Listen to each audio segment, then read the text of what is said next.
Hello guys, for today's recipe, ang isi-share ko naman sa inyo ngayon, magluluto ako ng isda, ng sinaing na isda. At ito ang aking mga ingredients. Naka-ready na yan lahat. So, in-slice ko na rin and then hinugasan ko na rin, malinis na yan. Siyempre, ang unang-una kong ingredients ay ito. Ito yung isda. Ang tawag sa amin ito, tambakol eh. Dito naman sa Spanish, bonito. Pero hindi ko alam kung anong tawag sa inyo nito. Ito yung kamukha siya ng tulingan. Mas malaki nga lang siya sa tulingan. At sunod naman na ingredients na gagamitin ko, ito yung liempo, baboy. So, ayan. So, mamaya, ikakat ko yan kasi masyadong mahaba. And then, meron din ako ditong banana leaf. Ayan, gagamitin ko yan. And then, nag-slice ako dito ng ito. Nag-slice ako ng ginger at saka ng sibuyas. At ito naman ang ating iba pang ingredients katulad nitong pimenta negra. Ito yung buong paminta. Ito naman yung ground pepper, durog na paminta.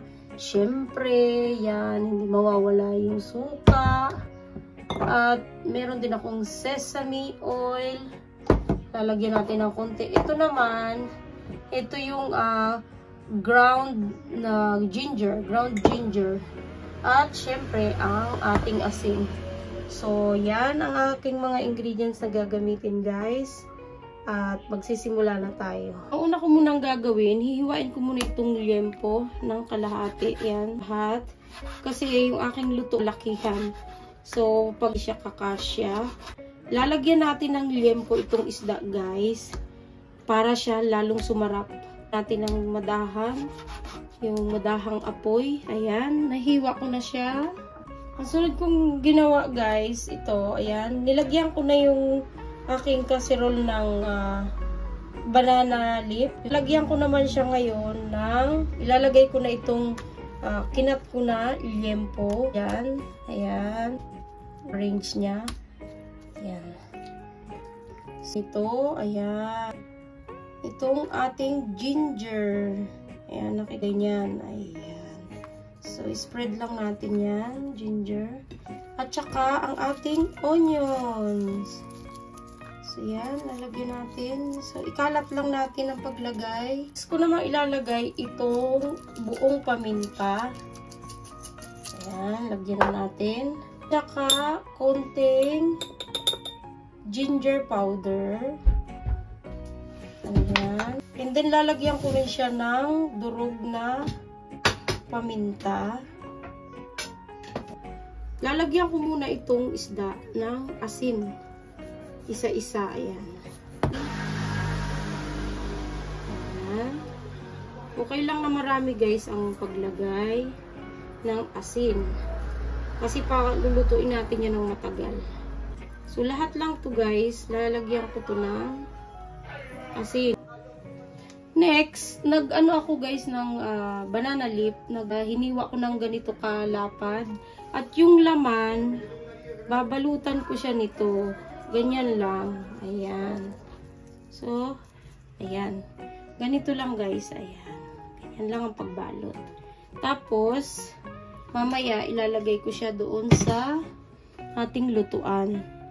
So, yung laman lang, guys, ang lalagyan ko ng banana leaf. Kumbaga, irarap ko lang siya dito sa manipis na banana leaf. Ayan.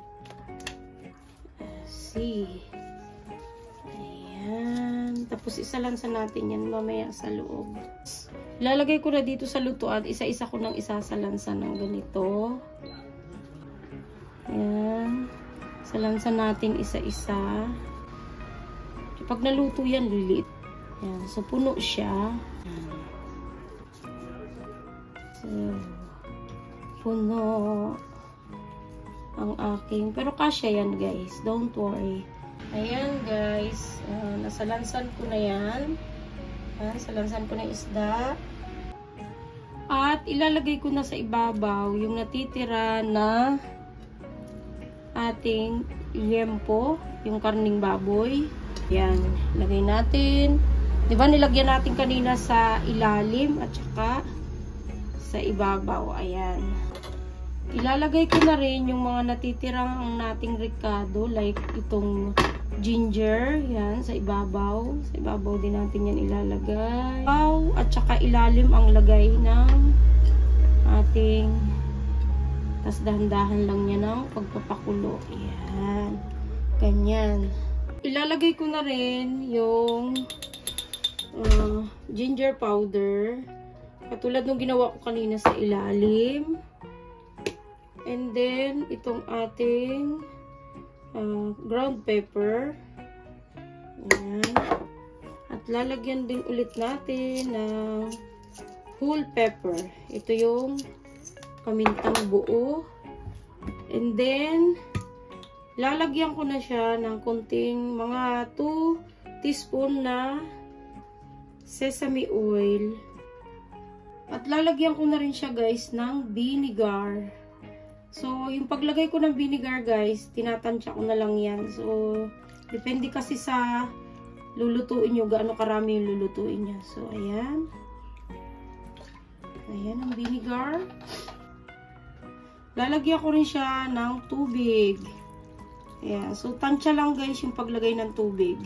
Kasi pag naubos itong tubig na to, lagyan ko ulit ito. Ayan. Isasalang ko na siya. Yan.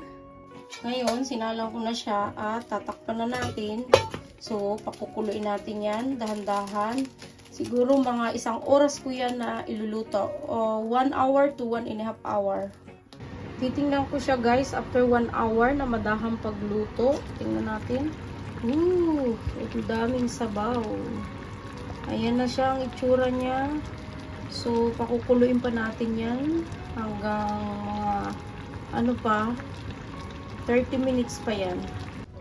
Ito na guys yung niluto kong isda after 1.5 hour na dahan-dahang pagluluto. Ayan na, luto na siya. Ayan na guys. So, daming patis. So, daming yan sabaw. So, ngayon ilalagay ko na yan sa serving plate. Bango ng amoy guys. Grabe.